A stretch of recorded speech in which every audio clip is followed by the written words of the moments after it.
नमस्कार विद्यार्थी मित्रांनो, मी आहे तुमचे ट्रेनर चंचल येवले आणि आज तुमच्यासाठी आपला ग्रामरचा सेकंड टॉपिक घेऊन आली आहे। सेकंड म्हणजे ग्रामरचा आपण पार्ट्स ऑफ स्पीचेस बघतोय, त्यामधील आपण नाउन हा टॉपिक बघितला होता इन डिटेल। आज आपल्याला प्रोनाउन बघायचं आहे इन डिटेल विथ पार्ट्स, म्हणजे याचे जे पार्ट्स असतील, याचे जे टाइप्स असतील ते सुद्धा आपल्याला आज कव्हर करायचे आहेत, तेही अगदी इझी वेनी। तर विद्यार्थी मित्रांनो, आज आपण प्रोनाउन बघणार आहे, ज्याला आपण सर्वनाम असं म्हणत असतो मराठीमध्ये। जर तुम्ही नाउनचा व्हिडिओ बघून इकडे आले नसाल तर प्लीज नाउनचा व्हिडिओ बघा, जेणेकरून तुम्हाला प्रोनाउन काय असतं हे समजेल। तर त्याची लिंक सुद्धा मी डिस्क्रिप्शनमध्ये टाकून देईल, जेणेकरून तो व्हिडिओ तुम्हाला मिळेल। तर विद्यार्थी मित्रांनो, जर तुम्हाला मी शिकवते ते ग्रामर समजत असेल व्यवस्थितपणे, तर तुम्ही आपलं येवले अकॅडमी ॲपवरती ग्रामरचा कोर्स सुद्धा लॉन्च झाला आहे, स्पीकिंगचा कोर्स सुद्धा आहे आणि PDF सुद्धा अवेलेबल आहेत। जर तुम्हाला step by step in detail शिकायचं असेल तर तुम्ही कोर्सेस सुद्धा घेऊ शकता, आणि तुम्हाला असं वाटत असेल फ्रीमध्ये शिकायचं तर तुम्ही चॅनलला देखील फॉलो करू शकता। तर चला चालू करूया आजचा टॉपिक। तर सगळ्यात पहिले मला तुम्हाला हे सांगायचं आहे की आपण ग्रामरचा टॉपिक शिकतोय म्हणजे हे युजफुल नाही आहे स्पीकिंगसाठी, असं होत नाही। कारण प्रोनाउनचा यूज आपण स्पीकिंगसाठी ऑब्वियसली करतो, कारण ग्रामरचे बरेचसे टॉपिक आपण स्पीकिंगसाठी यूज करत असतो। मात्र आपल्याला इन डिटेल शिकायचं, याचा यूजसुद्धा आपल्याला स्पीकिंगमध्ये खूप जास्त होतो। तर चला चालू करूया आजचा टॉपिक जो आहे प्रोनाउन। याची डेफिनेशन सगळ्यात पहिले समजून घेऊ आपण। बघा, the word which is used instead of noun is called a pronoun. म्हणजे नामाच्या ऐवजी जे शब्द वापरल्या जाणारे शब्दांना आपण सर्वनाम असं म्हणत असतो। जसं मला एखाद्या मुलाविषयी बोलायचं असेल, मी असं म्हणते श्रेयश हा मुलगा आहे, श्रेयश हा खूप चांगला मुलगा आहे, श्रेयश दररोज शाळेत जातो, श्रेयश त्याचा टिफिन फिनिश करतो। आता नेहमी नेहमी जर मी अशी बोलली तर तुम्ही सुद्धा बोर होणार की मॅम तुम्ही काय श्रेयश श्रेयश करताय, है ना। तर आपण काय करत असतो, श्रेयश हा चांगला मुलगा आहे आणि तो दररोज शाळेत जातो। म्हणजे श्रेयसच्या जागेवर मी कशाचा यूज केला, तोचा यूज केला। हे तो जे यूज केलं मी श्रेयसच्या जागेवर, या नाउनच्या जागेवर, त्यालाच आपण प्रोनाउन असं म्हणत असतो, है ना। त्यासाठी तुम्हाला नाउन माहिती असणं इम्पॉर्टंट आहे ना, त्यासाठीच तुम्ही नाउन सुद्धा क्लिअर करून घ्या। तर बघा, प्रोनाउन म्हणजे जे काही नावाच्या ऐवजी आपण वापरत असतो ते सर्व प्रोनाउन असतात। जसं मी माझ्यासाठी काय यूज करणार, आय ॲम अ टीचर, है ना, मी टीचर आहे। He is a boy, she is a girl, म्हणजे मुलीसाठी आपण शीचा यूज करतो, मुलासाठी हीचा यूज करतो। या पद्धतीनं आपण प्रोनाउनचा यूज करत असतो। मात्र याच्यामध्ये सुद्धा टाइप्स आहेत, आपण ते types step by step cover करूया। चला बघा, पहिला प्रकार आहे यामधील, ते म्हणजे सब्जेक्टिव्ह प्रोनाउन। सब्जेक्टिव्ह प्रोनाउन म्हणजे काय असतं, याला मराठीमध्ये आपण कर्ता रूप सर्वनाम असं म्हणत असतो। जसं pronouns used as the subject of a sentence to indicate the doer of the action, जे वाक्याचा कर्ता म्हणून वापरले जातात। आपण वाक्याचा कर्ता म्हणजे डुअर म्हणून सब्जेक्टिव्ह प्रोनाउनचा यूज करत असतो, म्हणजे जे सब्जेक्टच्या जागेवर येत असतं। जसं आपण बघितलं की सब्जेक्ट हा सुरुवातीला असतो, डुअर हा कुठे असतो, सुरुवातीला असतो, या जागेवर आपण कशाचा, सब्जेक्टिव्ह प्रोनाउनचा यूज करत असतो। जसं मी म्हटलं, जे वाक्याचा कर्ता म्हणून वापरले जातात। तर या ठिकाणी जसं आपण म्हटलं होतं, आय असेल, आय म्हणजे मी, वी असेल, वी म्हणजे आम्ही, यू असेल, यू म्हणजे तू किंवा तुम्ही, आपण दोन्हीसाठी यूचा यूज करत असतो। ही म्हणजे तो, शी म्हणजे ती मुलगी, इट म्हणजे एखादी वस्तू किंवा प्राणी, दे म्हणजे ते, अनेक, ठीक आहे, दे म्हणजे काय, ते, अनेक, ओके। तर हे झाले सब्जेक्टिव्ह प्रोनाउन, जे सुरुवातीला यूज केल्या जातात वाक्यामध्ये। जसं वाक्याची सुरुवात तुम्ही बघितली असेल, जे काही वाक्याची सुरुवात होते त्याला आपण आपल्या टेन्सच्या भाषेमध्ये सब्जेक्ट असं म्हणतो। सब्जेक्ट तुम्हाला माहीत आहे टेन्सची भाषा जेव्हा मी तुम्हाला सांगते तेव्हा। तर या ठिकाणी काही एक्झाम्पल्स मी काढले आहेत, एक्झाम्पल्स बघूया आपण। जसं पहिलं म्हटलं मी आय ॲम, आयचा यूज केला मी सुरुवातीला, आय ॲम लर्निंग इंग्लिश, मी इंग्रजी शिकत आहे। यामध्ये डुअर कोण आहे, आय। इथे नाउनच्या ऐवजी आपण आय यूज केलं। वी, आम्ही, we are going to school, आम्ही शाळेत जात आहोत। She is playing the guitar, ती गिटार वाजवत आहे। या ठिकाणी मी शीचा यूज केला। तर मुलीच्या नावाऐवजी मी शीचा यूज केला. इथे 2 किंवा 2पेक्षा जास्त व्यक्ती असेल पण आम्ही म्हणायचं असेल मला, मी प्रत्येकाचं नाव न घेता वीचा यूज केला, तर यालाच आपण सब्जेक्टिव्ह प्रोनाऊन असं म्हणत असतो. यानंतर तुम्हाला इन शॉर्टमध्ये लक्षात ठेवायचं आहे की सब्जेक्टच्या ठिकाणी येणारे, सुरुवातीला येणारे प्रोनाऊन म्हणजे सब्जेक्टिव्ह प्रोनाऊन असतात. That's it. ओके, चला आपण जाऊया समोर. नेक्स्ट आपलं टाईप जे आहे त्याच्याकडे. टोटल आपल्याला मी सांगितल्याप्रमाणे आपण 7 टाईप्स बघणार आहे. सेकंड आहे ऑब्जेक्टिव्ह प्रोनाऊन. जसं आपण बघितलं सब्जेक्टिव्ह प्रोनाऊन, त्याच पद्धतीनं ऑब्जेक्टिव्ह प्रोनाऊन्स असतात. कर्मरूप सर्वनामे. जसं कर्मरूप म्हणजे वाक्याचं कर्म जे असतं, ऑब्जेक्ट जे असतं त्या ठिकाणी आलेले असतात. जसं मी म्हटलं, pronounce used as the object of a verb or preposition. वाक्याच्या क्रियेचा किंवा अव्ययाचा कर्म म्हणून वापरले जाणारे सर्वनाम. याला इन शॉर्ट आणि इन सिम्पल वे तुम्हाला सांगायचं झाल्यास, ऑब्जेक्टिव्ह प्रोनाऊन म्हणजे ऑब्जेक्टच्या ठिकाणी शेवटी आलेले असतात, ऑब्जेक्टच्या जागेवर आलेले असतात. ऑब्जेक्ट आता तुम्ही कॉन्स्टंट जर लर्नर असाल, कॉन्स्टंट जर तुम्ही माझे व्हिडिओज बघत असाल तर तुम्हाला माहीतच आहे, आपण टेन्स कॅटेगरीमध्ये ऑब्जेक्टचा जास्त यूज केला होता किंवा ट्रान्सलेशनमध्ये सुद्धा मी तुम्हाला सांगत असते ऑब्जेक्ट काय असतं. तर ऑब्जेक्टच्या ठिकाणी त्याचा यूज केला जातो. जसं मी म्हणजे मला, अस आम्हाला, यू म्हणजे तुला किंवा तुम्हाला, दोघांसाठी सुद्धा आपण यूचाच यूज करतो. हिम त्याला, हर तिला, इट त्याला किंवा त्यास, एखादी वस्तू असेल किंवा एखादा प्राणी असेल. देम म्हणजे काय, त्यांना. या ठिकाणी बघा, आता पहिल्यांदा मी घेतलंय शी कॉल्ड मी. आता या ठिकाणी मीचा आहे, मी काय आहे, ऑब्जेक्टिव्ह प्रोनाऊन आहे जे ऑब्जेक्टच्या ठिकाणी यूज होत असतं. यामध्ये जसं मी म्हटलं मला आहे ना, मीचा अर्थ काय होतो, मला. शी कॉल्ड मी येस्टरडे.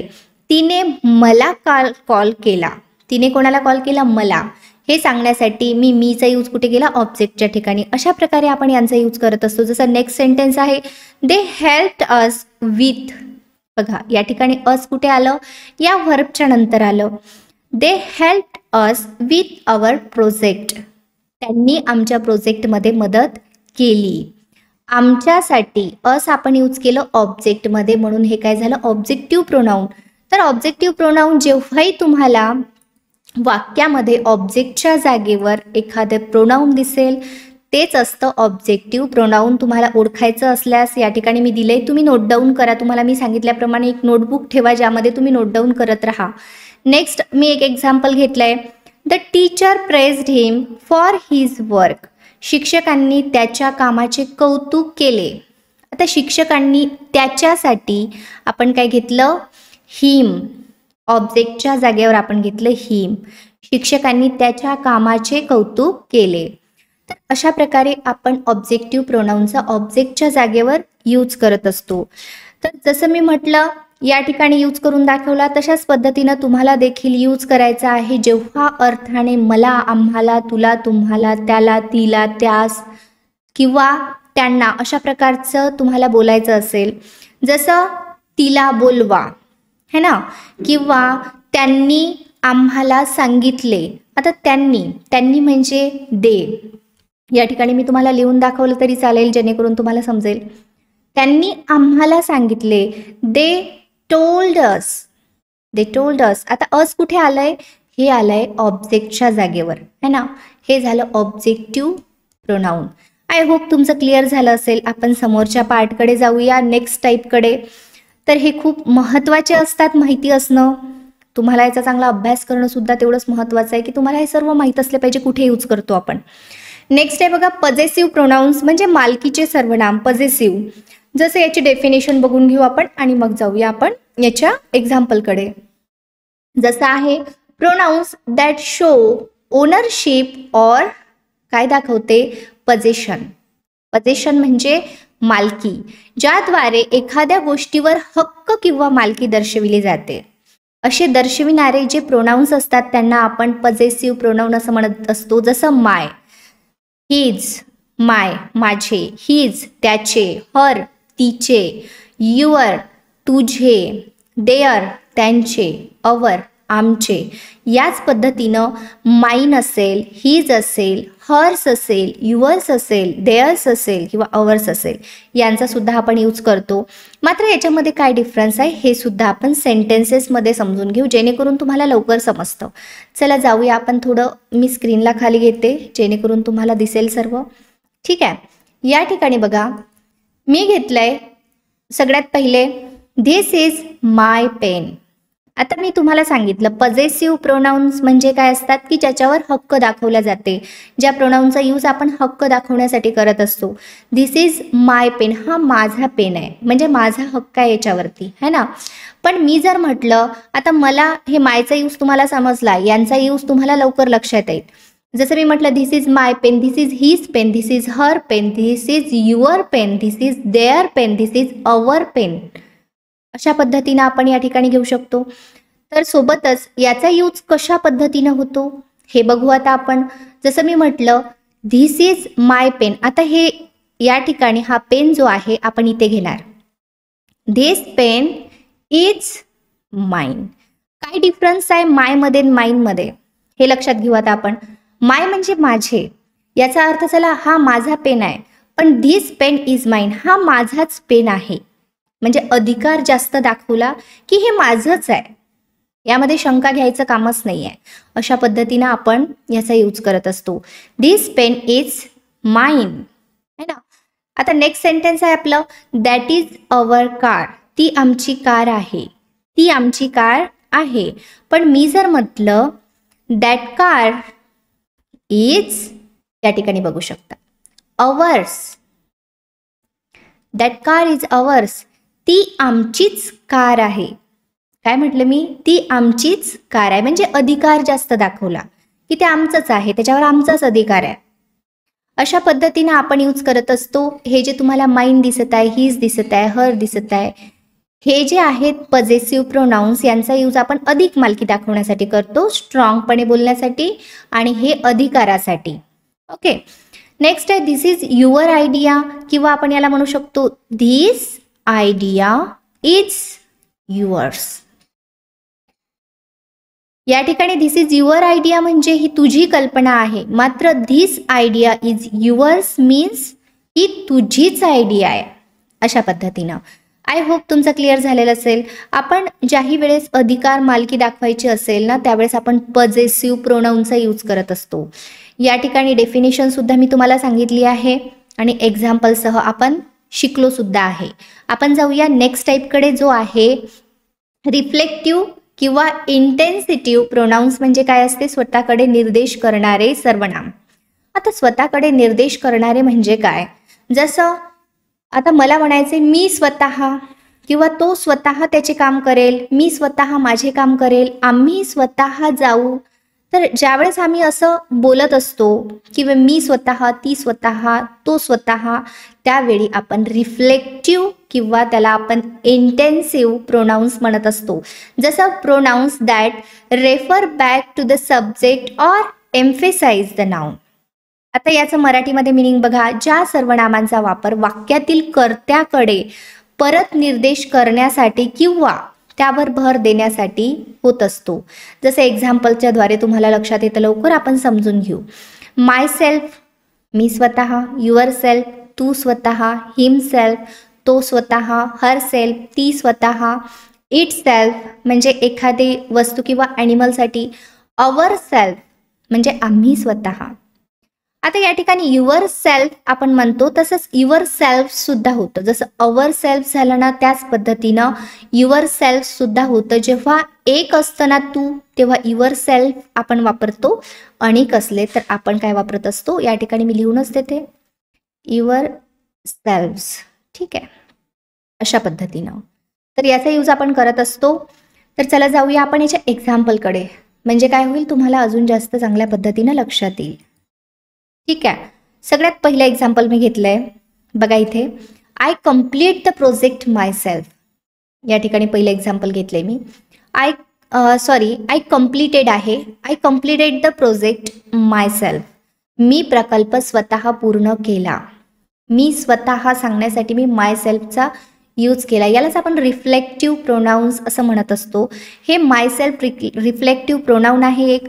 तसंच ही हर्ट हिमसेल्फ वाईल प्लेइंग, तो खेळताना स्वतःला त्याने खेळताना स्वतःला दुखवले. या ठिकाणी त्याने कराल तुम्ही लिहिताना, चूक व्हायला नको तुमची. त्याने खेळताना स्वतःला दुखवले. He hurt himself while playing, स्वतःसाठी, स्वतःला म्हणण्यासाठी, त्याने त्याला स्वतःला, himself. We decorated the house ourselves, आम्ही स्वतः घर सजवले. आम्ही स्वतः केलं हे असं सांगण्यासाठी आपण याचा यूज केलाय. तर त्याच पद्धतीनं आपण याला असं सुद्धा म्हणू शकतो, आय माय सेल्फ असं सुद्धा यूज करू शकतो आपण. I myself complete it, complete it. Suppose कोणीतरी काम दिलंय तर मी हे दोन पद्धतीने याला म्हणू शकते, I complete it myself, मी हे स्वतः कम्प्लीट करते, किंवा I myself complete it, मी हे स्वतःच पूर्ण करते. अशा पद्धतीनं म्हणजे आपण याला इथे सुद्धा यूज करू शकतो. म्हणजे हे सुरुवातीला सब्जेक्टिव्ह प्रोनाउनच्या नंतर जर तुम्ही घेतलं त्याचा अर्थ होतो I myself complete it, मी स्वतःच हे पूर्ण करतो, किंवा I complete it myself, मी स्वतः पूर्ण करते. म्हणजे कॅज्युअली म्हणायचं असेल तर तुम्ही याला शेवटी घेऊ शकता, आणि तुम्हाला म्हणायचं असेल मी करते, मी स्वतःच करते, त्यावेळी तुम्ही याला इथे यूज करणार. ठीक आहे.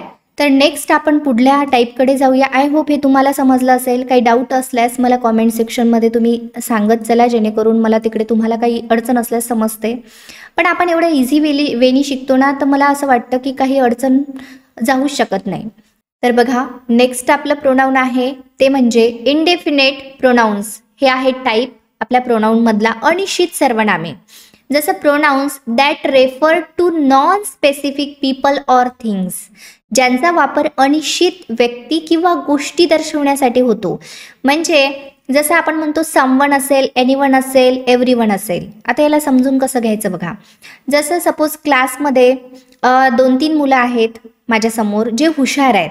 पूर्ण क्लासमध्ये 2-3 मुलं आहेत जे हुशार आहेत, किंवा दोघं घेऊ आपण, 2 मुलं आहेत जे हुशार आहेत. मला त्या दोघांचं नाव न घेता त्या दोघांसाठी जर काही शब्द वापरायचा असेल की रमेश आणि गणेश हुशार आहेत, मी प्रत्येकाचं नाव न घेता मी काय म्हणते, both are clever, both are clever. तर मी हे जे बोथ शब्द वापरला तर मी दोघांचं नाव न घेता एकाच शब्दाने पूर्ण काम केलं. तर त्यासाठी ज्या पद्धतीचे शब्द आपण वापरत असतो त्यांना आपण या ठिकाणी इनडेफिनेट प्रोनाउन्स असं म्हणत असतो. जसं ऑल असेल, है ना, all of you are good students. त्यानंतर someone, anyone, everyone, each of you. अशा पद्धतीने आपण या ठिकाणी इनडेफिनेट प्रोनाउन यूज करत असतो. जसं मी या ठिकाणी घेतलं समवन इज, या ठिकाणी मी याचे अर्थ तुम्हाला दिलेत, जेवढे घेतलेत तेवढ्याचे. जसं कुणीतरी, कुणीही, सर्वजण. Someone is at the door, कुणीतरी दारात आहे, समवन म्हटलं मी. Anyone can join the team, कोणीही संघात सामील होऊ शकतो. या ठिकाणी आपण पुढे जाऊया थोडं पुढल्या स्क्रीनवर, जेणेकरून तुम्हाला खालचे सेंटेन्सेस दिसतील. जसं नेक्स्ट सेंटेन्स मी घेतलं, everyone was excited for the trip, सर्वजण प्रवासासाठी उत्सुक होते. एव्हरीवन म्हणजे प्रत्येकाचं नाव न घेता मी एका शब्दाने काम केलंय. नाव न घेता ज्या गोष्टी, जे शब्द आपण यूज करतो, एव्हरीवन प्रत्येकजण कशासाठी एक्साइटेड होते, ट्रिपसाठी. मात्र हे प्रत्येकाचं नाव न घेता आपण सर्वजणसाठी एव्हरीवनचा यूज केलाय. अशा पद्धतीनं आपण इनडेफिनेट प्रोनाउन जे असते त्यांचा आपण यूज करत असतो. नेक्स्ट आपलं प्रोनाउन आहे बघा, डेमॉन्स्ट्रेटिव्ह प्रोनाउन्स म्हणजे दर्शक सर्वनामे. Pronounce used two point two specific people, places or things, ज्यांचा वापर विशिष्ट व्यक्ती, ठिकाणे किंवा वस्तूंना दर्शविण्यासाठी आपण करतो. जसं या ठिकाणी धिस, हे जसं आपण म्हणतो this is my mobile, this is my class. That म्हणजे ते दूर असेल, एक असेल तर आपण दॅटचा यूज करतो. धिस असेल, एक असेल, जवळ असेल तर आपण धिसचा यूज करतो. आणि दीज म्हणजे ह्या, जास्त असेल, ग्रुप असेल त्यावेळेस आपण दीजचा यूज करतो. आणि दोज अनेक असेल, दूर असेल 2 किंवा 2पेक्षा जास्त तर दोजचा यूज आपण करत असतो. जर तुम्हाला याचा डिटेलमध्ये अभ्यास करायचा असेल तर याचा सुद्धा व्हिडिओ आपल्या चॅनलवरती आहे, तुम्ही इन डिटेल बघून घेऊ शकता, जेणेकरून तुम्हाला याच्यामधील डिफरन्स काय असते समजून जाईल. मात्र आपण आज काय बघतोय, प्रोनाउन्स त्यामुळे आपल्याला हे बघायचं आहे की याला ॲज अ प्रोनाऊन आपण कशा पद्धतीने यूज करतो. जसं आपण दाखवण्यासाठी, जसं मी म्हटलं धिस इज माय फोन, म्हणजे पॉइंट आउट केलं मी दाखवलं की हा माझा फोन आहे. धिस इज माय फ्रेंड, हा माझा फ्रेंड आहे. That is a beautiful house, ते सुंदर घर आहे, ते दाखवण्यासाठी. दीज आर माय बुक्स, ही माझी पुस्तके आहेत. तर ही माझी पुस्तके आहेत असं मी काय केलं, स्पेसिफिक त्या गोष्टीला, त्या वस्तूंना मी पॉइंट आउट केलं. तर त्यावेळी मी या प्रोनाऊनचा यूज करत असते, जे आहे दिस, दॅट, दिस, दोज. याला आपण डेमॉन्स्ट्रेटिव्ह प्रोनाऊन्स असं म्हणत असतो. तर चला जाऊया आपण पुढे. आपले 7 नंबरचं जे आहे टाईप ते बघायचं आपल्याला प्रोनाऊनमधील, ते आहे इंट्रोगेटिव्ह प्रोनाऊन्स, म्हणजे प्रश्नार्थक सर्वनामे. जसं प्रश्नार्थक सर्वनामे कशासाठी यूज केल्या जातात बघा. Pronouns used to ask questions, प्रश्न विचारण्यासाठी ज्याचा वापर आपण करत असतो त्यांना आपण काय म्हणत असतो, इंट्रोगेटिव्ह प्रोनाउन असं म्हणत असतो. जसं आपण म्हटलं हू असेल, हुम असेल, हुज असेल, विच असेल, व्हॉट असेल, यांचा जेव्हा आपण यूज करत असतो प्रश्न विचारण्यासाठी, हे सर्व काय आहेत, हे वर्ड म्हणजेच काय आहेत, प्रोनाउन्स आहेत. कोण असेल, कोणाला असेल, कोणाचे असेल, कोणते असेल, काय असेल. जसं या ठिकाणी एक्झाम्पल घेतलंय मी, who is coming to the party, पार्टीला कोण येत आहे. या ठिकाणी एखादं नाऊनमध्ये आन्सर येणार. जसं आपल्याला म्हणायचं असेल की पार्टीला एखादी मुलगी असेल, जसं श्रावणी, तर श्रावणी पार्टीला येणार आहे असं आपल्याला सांगायचं असेल, म्हणजे आन्सर कसं आलं तर नाऊनमध्ये आलं. Whom did you meet yesterday, काल तुम्ही कोणाला भेटलात, या ठिकाणी सुद्धा एक आन्सर नाऊनमध्ये येणार. हुज बुक इज दिस, हे पुस्तक कोणाचे आहे, या ठिकाणी सुद्धा आन्सरमध्ये एखादं नाऊन येणार. म्हणजे हे जे वर्ड्स आहेत, या वर्ड्सनी जेव्हा आपल्याला वाक्याची सुरुवात करायची असते तर हेच काय आहे, WH वर्ड आहे, त्याला आपण इंट्रोगेटिव्ह प्रोनाउन्स असं म्हणत असतो. तर अशा पद्धतीनं आपण 7 टाईप्स पाहिले प्रोनाऊनचे. आय होप खूप इझी होते आणि तुम्हा सर्वांना सुद्धा समजले असतील अशी मी आशा करते. त्याचसोबत मला तुम्हाला होमवर्कसुद्धा द्यायचं आहे. आपण जाऊया नेक्स्ट याच्याकडे, स्लाईडकडे, जेणेकरून तुम्हाला होमवर्क समजेल. हे आहे तुमचं होमवर्क. तुम्हाला होमवर्क करून कॉमेंट सेक्शनमध्ये पाठवायचं आहे. आणि जे कॉन्स्टंट स्टडी करत आहेत माझ्यासोबत या चॅनलवरती, त्यांनी स्पीकिंगसाठी सेपरेट एक नोटबुक करा आणि ग्रामरसाठी सुद्धा एक सेपरेट नोटबुक करा, जेणेकरून ग्रामरच्या ज्या काही नोट्स आहेत तुम्ही एका नोटबुकमध्ये लिहून ठेवा स्टेप बाय स्टेप, आणि स्पीकिंगचा अभ्यास वेगळ्या नोटबुकमध्ये करा. तर आपण एक दिवस ग्रामर, एक दिवस स्पीकिंगचा व्हिडिओ बघत असतो. आता उद्याला तुम्हाला स्पीकिंगचा व्हिडिओ मिळेल आणि परवाला परत ग्रामरकडे आपण जाणार. तर या ठिकाणी बघा, हुम, हुम काय आहे, तुम्हाला यामधील एक चूज करायचं आहे. Choose the correct option. यामधील चूज करून तुम्हाला यामधील आन्सर कुठला आहे हे शोधून मला पाठवायचं आहे कॉमेंट सेक्शनमध्ये. दीज काय आहे यामधील तुम्हाला पाठवायचं आहे. शी काय आहे, कुठलं प्रोनाऊन आहे, सब्जेक्टिव्ह, ऑब्जेक्टिव्ह, पजेसिव्ह, कॉमेंट सेक्शनमध्ये मला सांगा. सोबतच चॅनलवरती नवीन असाल आणि तुम्हाला जर माझं टीचिंग आवडत असेल तर या चॅनलला सबस्क्राईब करायला विसरू नका. बेल आयकॉनला प्रेस करायला सुद्धा विसरू नका, जेणेकरून नवीन व्हिडिओ जो काही मी टाकेल त्याची लिंक सगळ्यात पहिले तुम्हाला मिळेल आणि कुठलाही महत्त्वाचा व्हिडिओ तुम्ही मिस करणार नाही. या ठिकाणी आपण थांबू, भेटू नेक्स्ट व्हिडिओमध्ये. Thank you so much everyone for watching this video.